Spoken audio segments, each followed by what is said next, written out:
In an earlier blog, I mentioned that I believe that there are two main sources of team conflict, and I said I'd talk about them in a later video. Well, this is it. But before I launch into that, let's take a moment to review. So first, there's constructive conflict, which is good because it helps us make better decisions, as long as we're respectful of the different perspectives on the team. And then there's destructive conflict, which is obviously bad because it gets in the way, it saps bandwidth, patience, and goodwill. So if someone asks you whether team conflict is good or bad, say yes. Now what about these two sources of destructive conflict? I believe most destructive conflict you find happening in most teams stems from either a lack of clarity about roles and responsibilities on the team, or from differences in people's styles, or both. You should check this out at the next meeting of a standing leadership team or project team that you're on, or that you lead.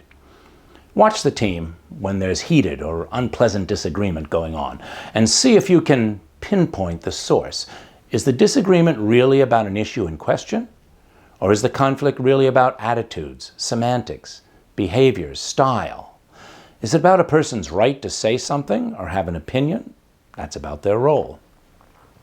It could be that someone is saying, how come he thinks he's such an expert? I mean, who died and made him king? Or they're thinking, I can't believe she's taking this ball and running with it. This is the area I'm supposed to be in charge of. These are criticisms that spring from a lack of role clarity. When it's not clear who's responsible for an aspect of the team's mandate, certain people naturally rush in to fill the vacuum, and they might not be the right people. Role clarity starts in hiring and onboarding, but doesn't stop there. Clarifying responsibilities for the folks on your team should be part of every discussion in performance and every coaching opportunity. Roles and responsibilities need to be clarified all the time, not just in hiring or promoting, because things change and people's interpretations change. Now, a lot of leaders are comfortable with a lot of ambiguity around people's roles on their team. They actually pride themselves on using that ambiguity to drive more collaboration on the team because they believe vague boundaries spur collaboration. Well, I don't believe that. I think vague role boundaries more often spur unhealthy competition, posturing, hurt feelings, stepped on toes, and damaged relationships. Sure, a certain amount of flex is needed, but flexibility comes from clarity.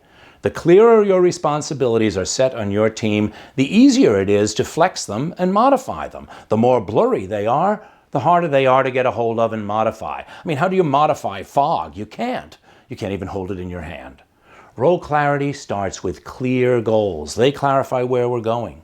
Clear strategies tell us how we're going to get there. And clear roles tell us in no uncertain terms who is responsible for which strategies, activities, and results. The better your team is aligned around these, the easier it will be to collaborate, and the less likely it will be that you waste precious team energy and conflict over who's supposed to be leading what. Now, I'll deal with the second source, differing styles, in my next blog, but in the meantime, work on role clarity on your team, or let it stay murky and ill-defined and watch time get wasted. It's all up to you. And after all, I'm only talking out loud.